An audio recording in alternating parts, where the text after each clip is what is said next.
Hey everybody, welcome back to my channel. And if you're new to my channel, hello, my name is Gabby and welcome.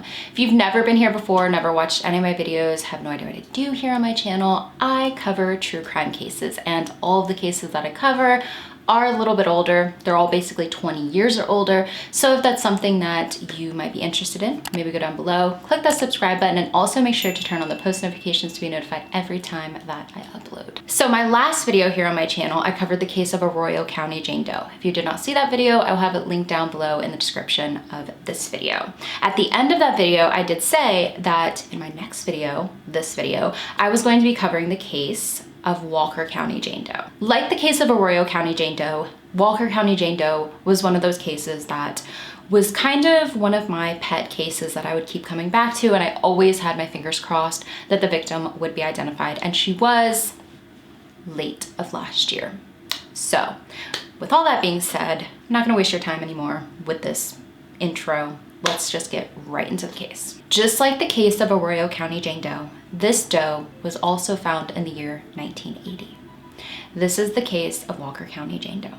On Saturday, November 1st of 1980, a little after 9 in the morning, a truck driver was driving down Interstate 45 past Sam Houston National Forest, just about 2 miles north of Huntsville, Texas, when he made a gruesome discovery. He stumbled upon the lifeless, nude body of a young girl. She was found laying face down in the grass about 20 feet from the shoulder of the highway. The truck driver phoned the local authorities at 9:20 a.m. to inform them of what he found. The official website of the county, it states, nestled in the woodland hills of east central Texas, Walker County is home to 72,971 residents. The city of Huntsville serves as the county seat and proudly hosts Sam Houston State University, as well as many historical landmarks. Within the boundaries of Walker County, you will also find the city of New Waverly, nestled amongst nearly 55,000 acres of the county's national forest, and the city of Riverside is just off the banks of the Trinity River. Back in 1980 though, Walker County's population was far less. It was a little over 41,000. As for the area's crime rate, it is the tiniest bit over the United States average. It's not extremely high. It wasn't an area home to many violent unsolved murders, that's for sure. Here is a sketch done of the young girl that was found, done in the year 1990 by Karen T. Taylor. Although she was found nude, they did find a pair of high-heeled red leather sandals with light brown straps near her body. She was also found wearing a necklace. The necklace was described as being a rectangular brown pendant that contained a smoky blue or brown glass stone in it that was on a gold chain. Her ears were pierced, but no earrings were found in her ears or nearby her body. There was no form of identification on her, so she was immediately a Jane Doe, and they would give her the name Walker County Jane Doe due to her being found in Walker County, Texas. I do have to mention that this necklace that she had on, a photo of it back then was never taken. This is what it closely resembled though. The necklace is nowhere to be found in today's time, and it is believed it had possibly been taken by someone working closely at the sheriff's department, that they possibly took it as some sort of a sick souvenir. That, or it was simply lost very soon after her discovery.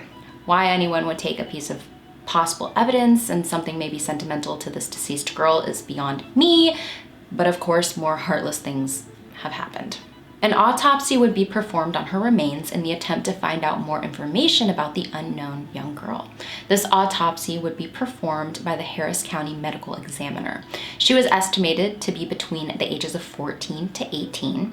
Sometimes they can be a little off with this estimate, but it was obvious to them that she was a teenager. They stated that her death most likely took place around 6 hours before she was found, placing her time of death at a little over 3 in the morning on November 1st.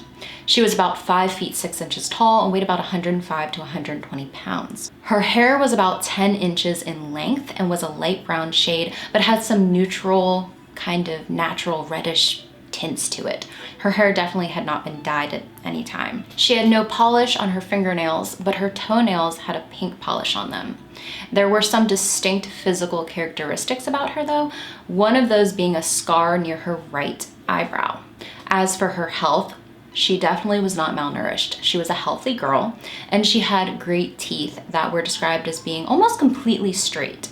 It didn't seem like she had had a lot of dental work done in her life, but that was most likely because it looked like she had taken really good care of her teeth. Due to these factors, it was believed by authorities that she most likely came from a middle-class family, one that was able to make sure that she was well fed and took care of herself. Now we get into some of the more horrific details surrounding this case. When it came to cause of death, it was ruled as being asphyxiation. Asphyxiation caused by a ligature strangulation. She hadn't been strangled by someone's bare hands, but rather some form of a ligature. They believed that she had possibly been strangled by her own pantyhose. Fragments of these pantyhose, along with the victim's underwear, had been found shoved inside of her vaginal cavity. It was guessed that whoever was responsible did this as a way to stop her bleeding as they transported her body to the site where they would dump her. She had been sexually assaulted with what was described by the coroner as being a large, blunt instrument. They were unsure if she had been conventionally raped by another human because there was no semen found anywhere inside or outside of the body. This sexual assault, though, had taken place before her murder. It was obvious there had been some sort of a struggle. Other than this sexual assault, she had been beaten. Her face was very swollen and there was a lot of bruising. Most of the swelling was in her lips and right eyelid. On top of these stomach-churning details, she also had a very deep bite mark on her right shoulder. I do have to give a warning to everyone watching that her post-mortem photos are very easily accessible online. If that is something that may be a bit triggering to you, be careful looking this case up for yourself.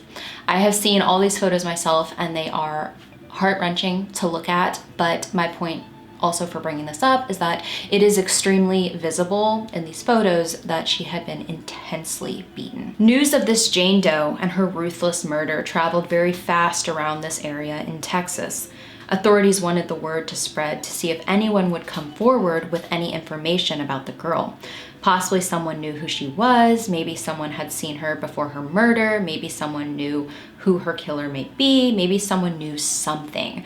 Tips would flow into the Walker County Sheriff's Office within no time. I remember researching into this case before her identity was discovered, and the witness accounts of seeing her the night before she was found were always the strangest part to me. There were a few sightings of the girl, and the ones I'm going to go over now are the most talked about ones and definitely the most promising. These witnesses include the manager of a South End Gulf station and 2 employees at a hitch and post truck stop, all within miles of where her body would later be found. Unfortunately, though, these people who came forward with this information all those years back have all passed away since. So whatever they have told authorities back then and so far regarding her is all we'll ever get from them. I'm also sure them knowing they were some of the last people to see her alive is something that probably sat with them for most of their lives.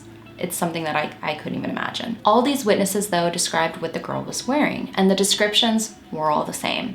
The girl was seen wearing blue denim jeans, a dirty yellow pullover with a white knit sweater over it, and she was seen carrying her red sandals in hand, most likely because they were uncomfortable to wear for long periods of time.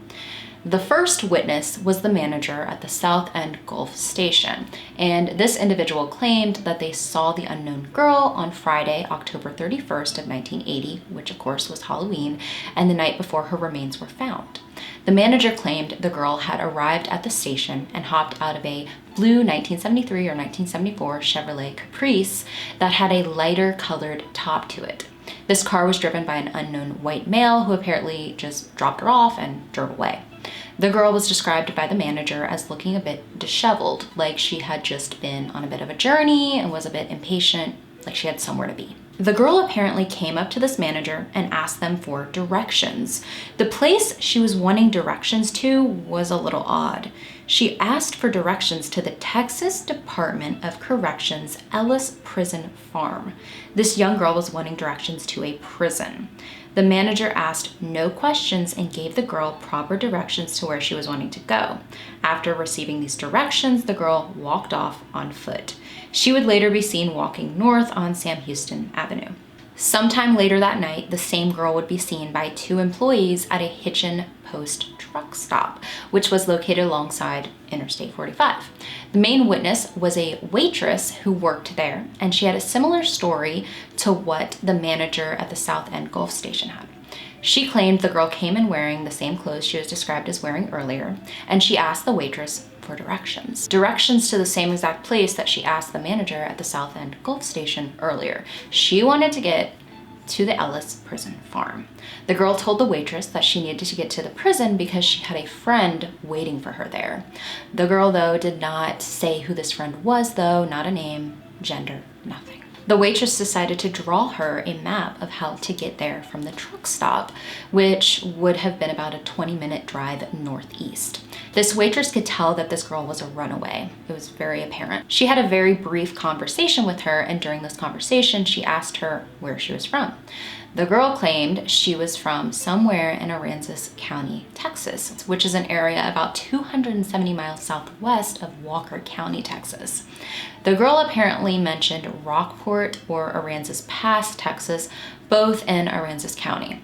The waitress asked the girl how old she was, and the girl states 19. Which we will find out was false, and even the waitress knew at the time that this was false information because this girl was definitely younger than that. The waitress even told the girl that she doubted she was actually that age and asked her if her parents knew where she was. The girl replied, "Who cares?" It seemed like these witnesses that came forward with these bits of information were telling the truth, and with the information that came forward, police started trying to piece together everything they could to try to identify Walker County Jane Doe. Since in both sightings of her, the girl had been asking for directions to Ellis Prison Farm, that's where they decided to go first. They wanted to head to the prison and see if anyone there at the prison knew who the young girl was, because of course she did say that she was going there to meet a friend. I do want to quickly give a rundown of the area for you all. I always enjoy mapping everything out. So this is where the Hitchin Post truck stop is. It's still there in today's time, but now there's a great Mexican restaurant there that has 4 out of 5 stars. Anyways, up here is where her remains would be found. The distance is about 5 miles or about a 6-minute drive. The thing though is that, and this is something that I kind of thought about myself, it's not really brought up online, is that the easiest way to the prison where she wanted to go from the Hitchin Post truck stop would have been taking FM 980 West. According to where her body was found further along Interstate 45, she would have been traveling in the wrong direction from the prison, which I feel like she would have obviously realized not long after getting into the person's vehicle. There is also a high chance, considering it was a truck stop, that she could have been picked up by her killer right after speaking to the waitress. While authorities ended up going to the prison to see if anyone there knew who the girl was. There was no sketch done of her yet, so they brought over her post-mortem photos. They showed everyone there at the prison her photos, and no one claimed to have known her. It was said that there was only one individual at the prison who seemed to be around the victim's age, but this individual claimed to have no idea who she could have been. Police were never able to prove if this individual was lying or actually telling the truth. So going to this prison really got them nowhere else in the case, but they were at least able to cross that off their lists of places they needed to go. Since the girl had told the waitress that she was either from Rockport or Aransas Pass, they headed to those 2 locations next. The Walker County officers met with law officials in those areas to let them know that this young murder victim claimed she came from that area of Aransas County. Officers then decided to go to schools in those areas and see if she had maybe been a student. They combed through yearbooks and asked staff members and students, but no one knew who the girl was. I mean, maybe she could have been homeschooled, but it was starting to look like, just like her saying that she was 19 years old, she may have lied about where she was from. But just because she may have not originally come from the area of Aransas County, maybe along her journey she had passed through that area. But at the end of the day, no one in that area knew who she was. Officers at the Walker County Sheriff's Office looked through so many missing persons reports, and none of them fit the description of their Jane Doe. They tried to do everything they could and continued spreading the word of the case around the area, but no new information or tips were coming in. and that was getting them nowhere.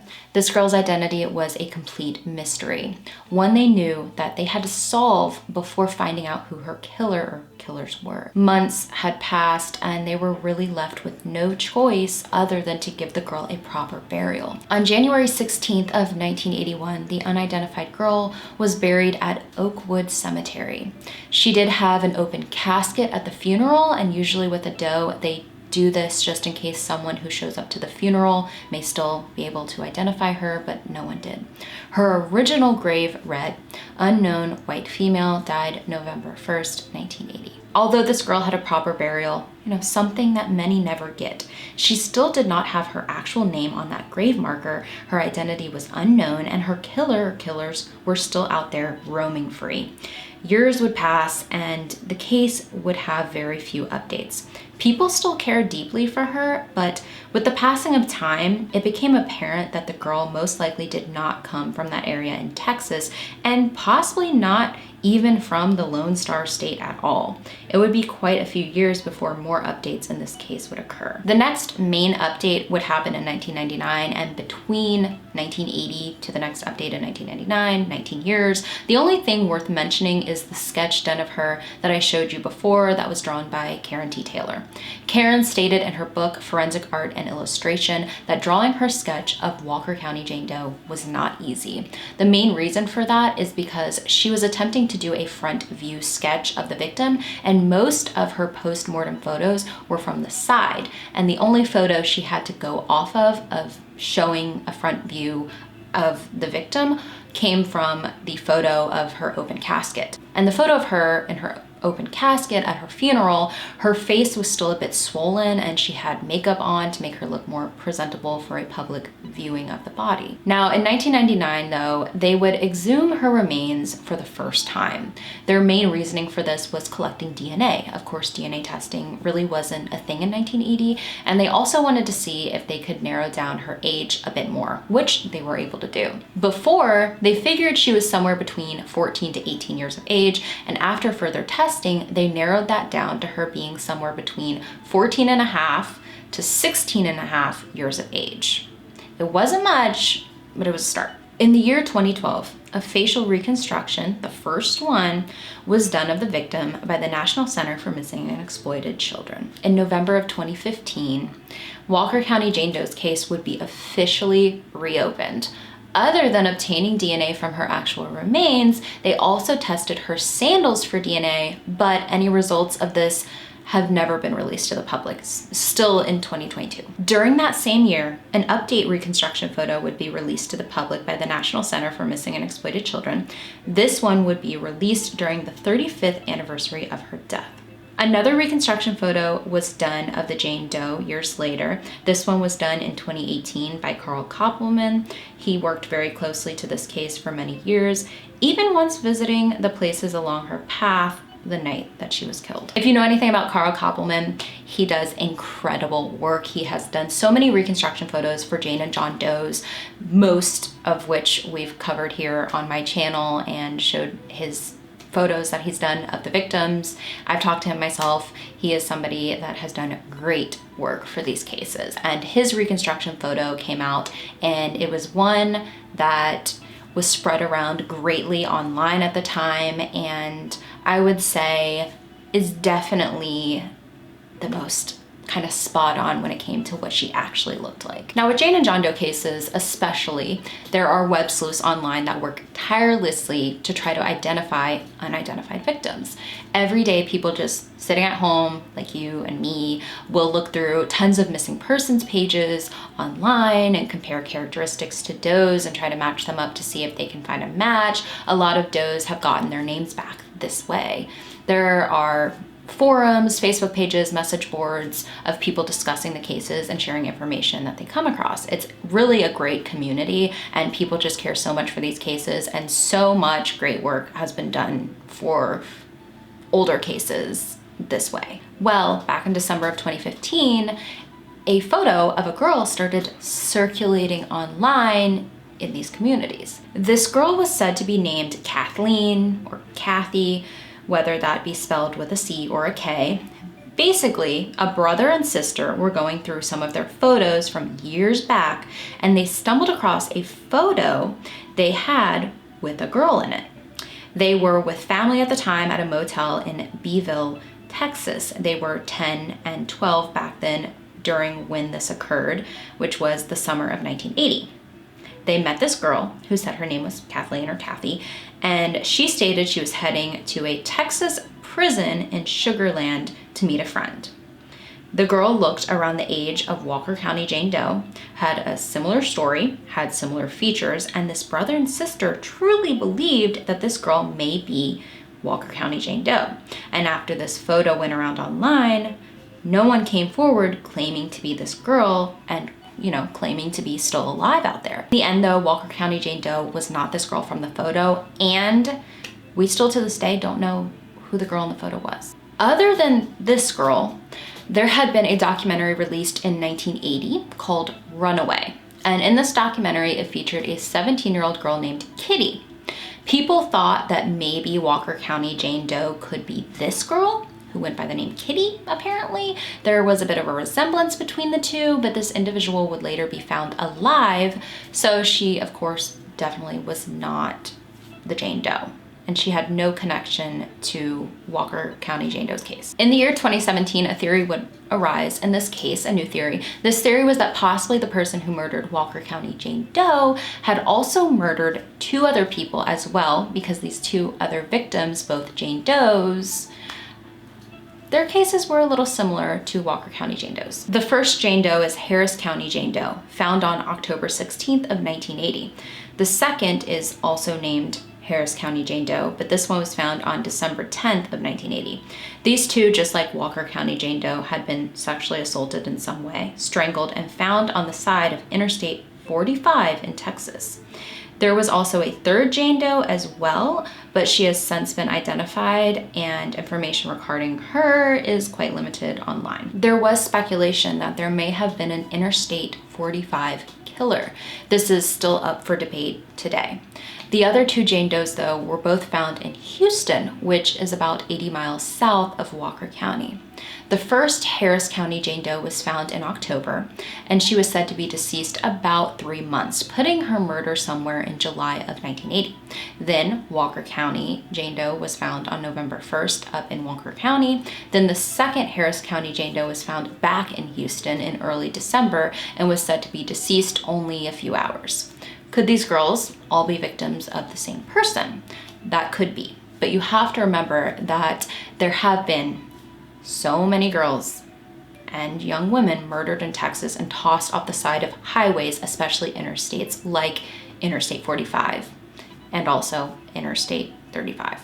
So many. And as for killings of girls and women in Texas, there were about 24 just between 1980 to 1981. I mean, if you're unfamiliar with what the Texas killing fields are, it's basically 25 acres of land about 26 miles southeast of Houston, and it is about a mile from Interstate 45 in that area.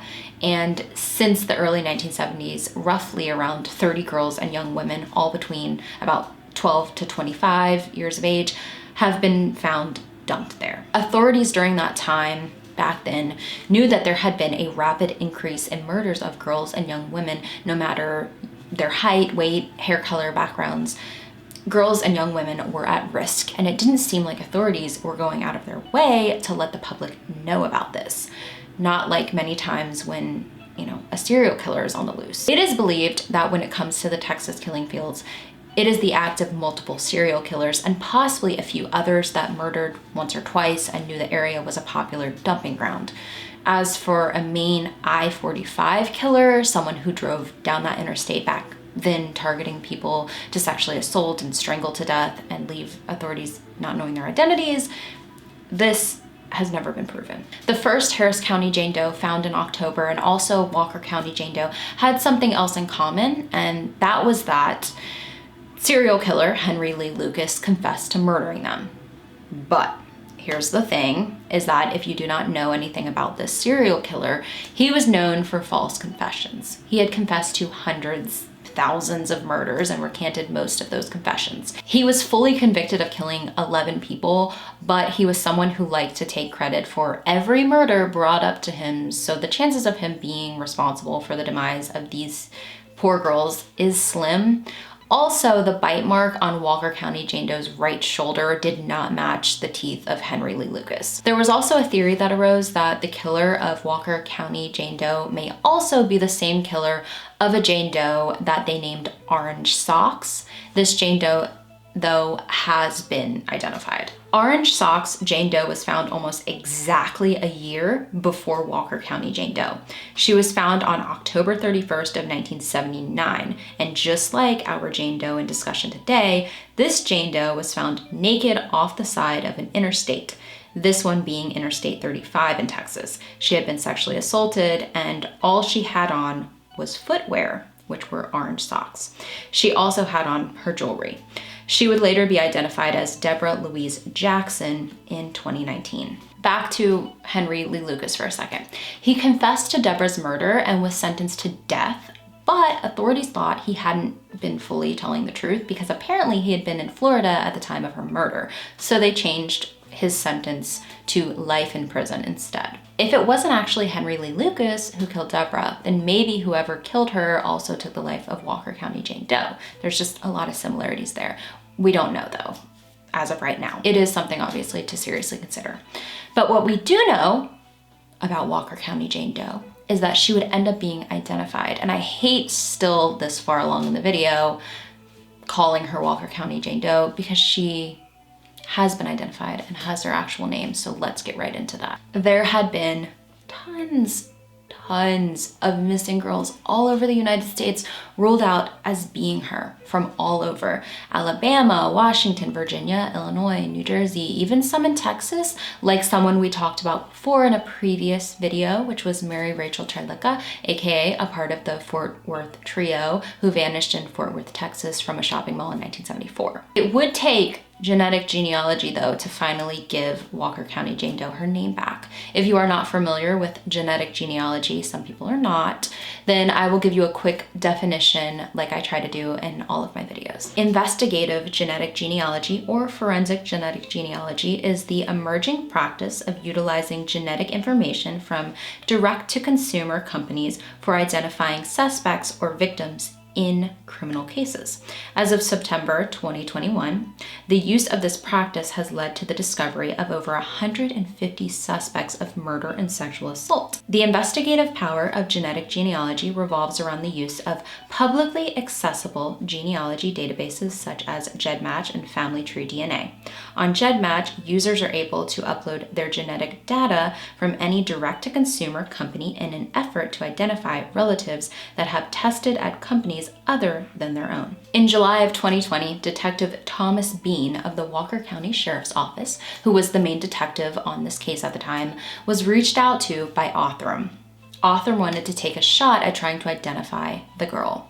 They explained that they had helped identify many others as well, such as the killer of Carla Walker in 1974 and identifying Pecos County Jane Doe, two cases we have discussed here on my channel. Well, Detective Thomas Bean contracted Othram to see what they could do for this case. We've talked about Othram before. Othram is an American company that is located in Texas, and they do incredible work. They specialize in forensic genealogy to help solve unsolved murders, disappearances, and identifying unidentified individuals. After my video that I did about Carla Walker, I was actually reached out to by David Middleman, the founder of Othram, and I kind of weirdly had a fangirl moment because I just respect what they do so much. It's like a weird true crime fangirl moment. I don't know. It wasn't just the Walker County Sheriff's Office and Othram working together though. There were quite a few others that came in to help as well, such as the FBI office in Houston, the Texas Rangers, and like we talked about before, the National Center for Missing and Exploited Children. How they would identify Walker County Jane Doe though is so beyond interesting. And keep in mind, I'm just a true crime YouTuber. I'm not a scientist. So when it comes to the scientific parts of these cases, my brain kind of shuts off a little bit and I end up having to read over everything like 350 times and then try to explain everything so everyone can understand who is watching my videos, who also, like me, is not a scientist. Anyways, even back in 1999, DNA testing was nowhere close to where it is in today's time. So in that year, they didn't collect much. In October of 2020, Detective Bean would end up sending over a femur bone and tooth from the doe that they had. This femur bone and tooth, they were very decayed, and Othram couldn't obtain enough DNA to create a DNA profile, but they didn't give up just yet. Othram, they're really the ones that take on the hardest cases to solve, the ones with DNA that is old and difficult to use, the cases that other labs pass on trying to help solve. The entire process with Othram was being led by its founder, David Middleman, who I just talked about before. Othram, they just couldn't get much from this femur and tooth, but Detective Bean had something else, a bit of the doe's brain tissue. This brain tissue had been perfectly preserved using formaldehyde and paraffin wax. This process is referred to as a formalin fixed paraffin embedded block. This was a practice commonly used back then. It basically dehydrates the tissue and preserves it, but because it dehydrates it over time, that tissue can become so dry that it can completely fall apart. In the end, they were able to obtain enough DNA from this victim to create a DNA profile to start trying to locate some genealogical connections to her. Her DNA profile was put into databases, and Middleman would go back to Detective Bean and give him the possible connections, and Detective Bean would further investigate them. Well, they would end up finding the victim's siblings, and after Detective Bean spoke to these siblings, he found out that they were in fact missing a sister from back in 1980. A direct DNA test was done to compare sibling DNA to the Jane Does, and it was a match. The match was discovered in September of 2021, but they did not announce it for another couple months to just give the family a little bit of a grieving period. Walker County Jane Doe's identity was released to the public on November 9th. Of 2021 during a press conference led by Walker County Sheriff Clint McRae.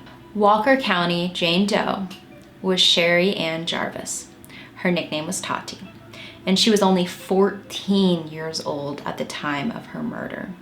Just like they thought, she wasn't from Texas. She was actually from Forest Lake, Minnesota originally. She was born on March 9th of 1966 to parents Melvin and Carolyn. According to findagrave.com, before her disappearance, she had actually been placed in a shelter in Stillwater, Minnesota, where she had been living, and she was waiting to appear in front of the juvenile court for habitual truancy, which basically means she hadn't been attending school and it wasn't excused. She had been seized by authorities for this at the age of 13. In March of 1980, not much after turning 14 years old, she had to go to the Washington County Courthouse in Stillwater for a detention hearing, and she ran away that day. With two local sisters, she apparently went to Green Bay, Wisconsin. The sisters later returned to the area to go home, but Sherri did not return with them, and her family never saw her again. Her brother Don spoke directly to an individual who runs the Facebook page for her case, and he told them that the last time anyone had heard from her was when she sent her mother a letter that had been postmarked from Denver, Colorado, and in this letter she told her family that she would reach back out to them sometime between her 18th and 21st birthday, and that she was upset that, of course, she had been taken away from her home.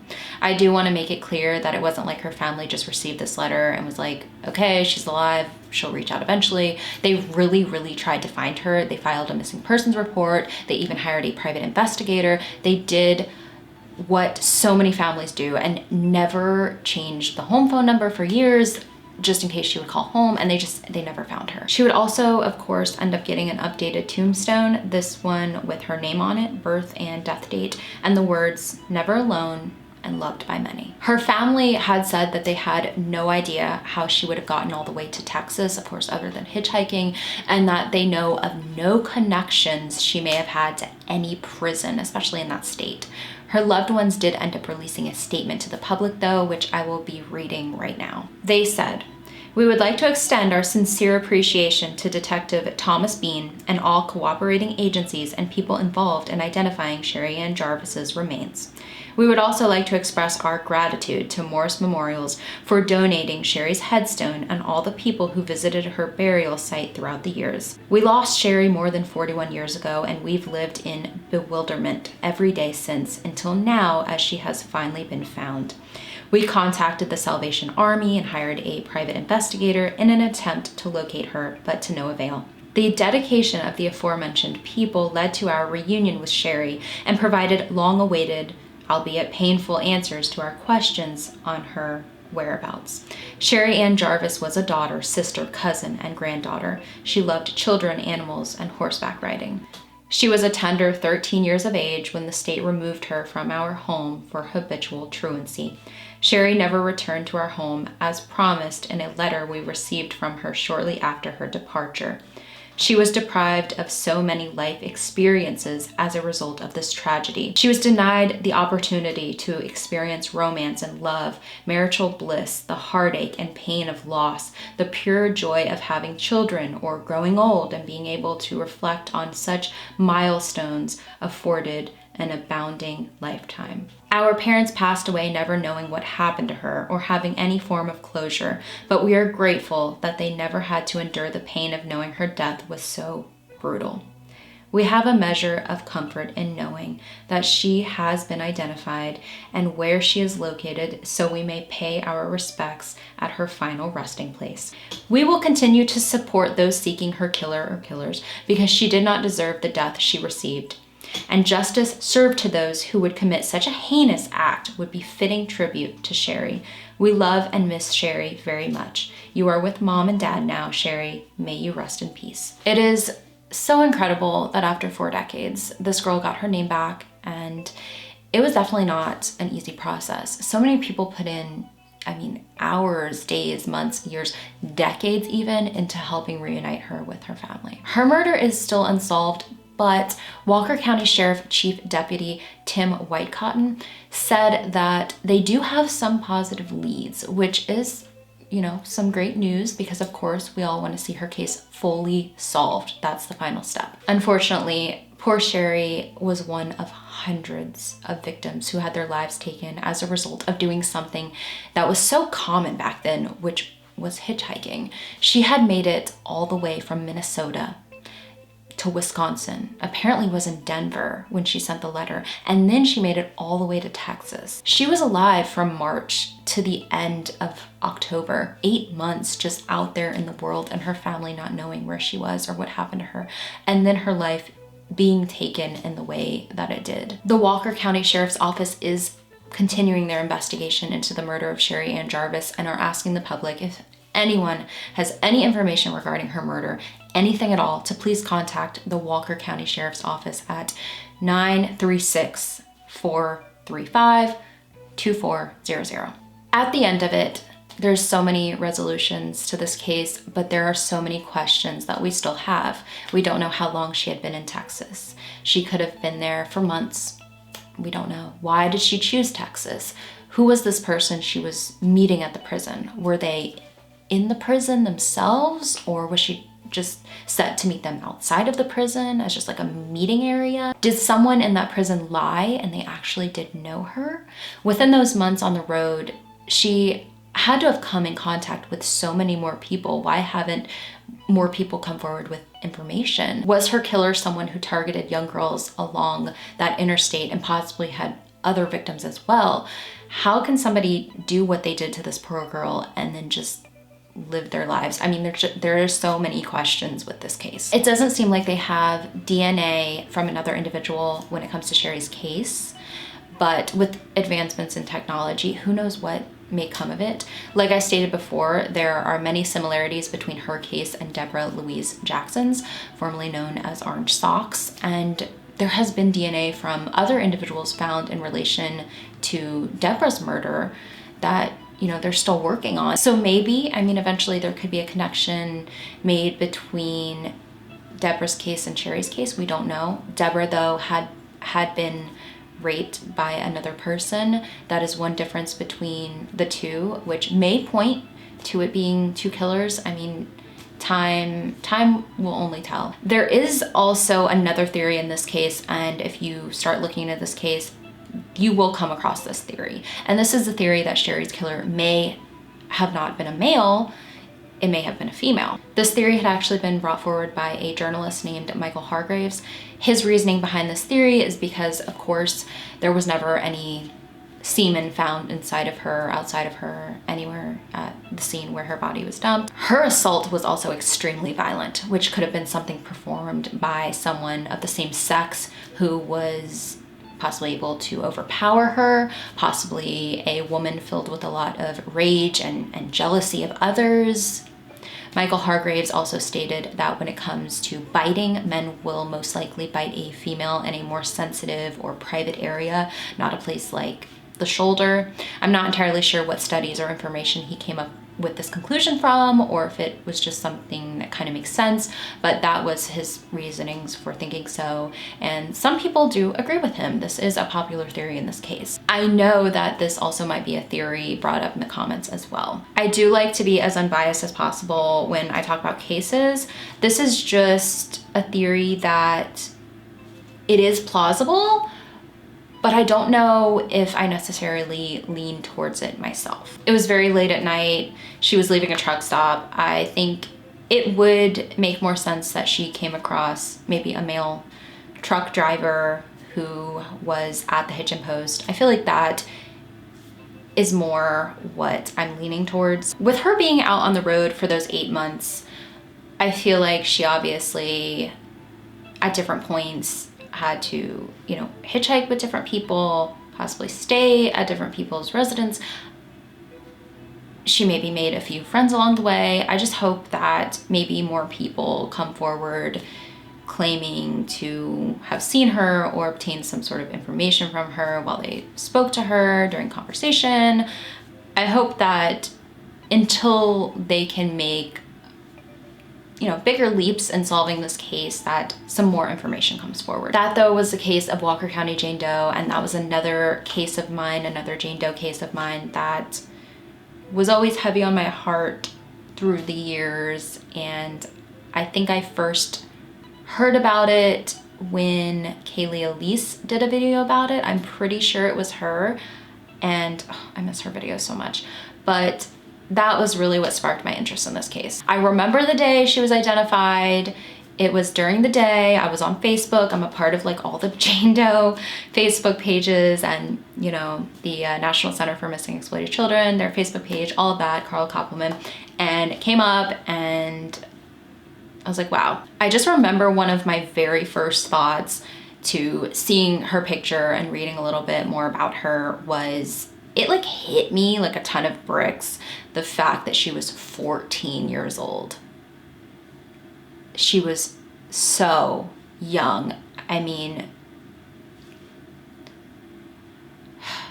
the world is just very, very unfair at times. I think one of the heartbreaking aspects of Sherri's case is that all of the events, it was kind of like a snowball effect. It was one thing after another, and it all basically started with her being taken from her home at 13 years old. She didn't want to be held by the state, and I think her writing that letter to her mom and telling her mom that she was going to reach out, of course, after she turned 18, I think that proves that she loved her family so much. She just didn't want to come back until she knew that she was of a legal age and wouldn't be taken again into the custody of the state. I just hope, and I'm sure you all hope as well, that her case can be fully solved. Thank you all for taking a little bit of time out of your day to hear about Sherri's case. And if you have any cases that you maybe want me to cover here on my channel, you can send those cases over to gabulosiscaserequests@gmail.com. And I will see you all in my next video.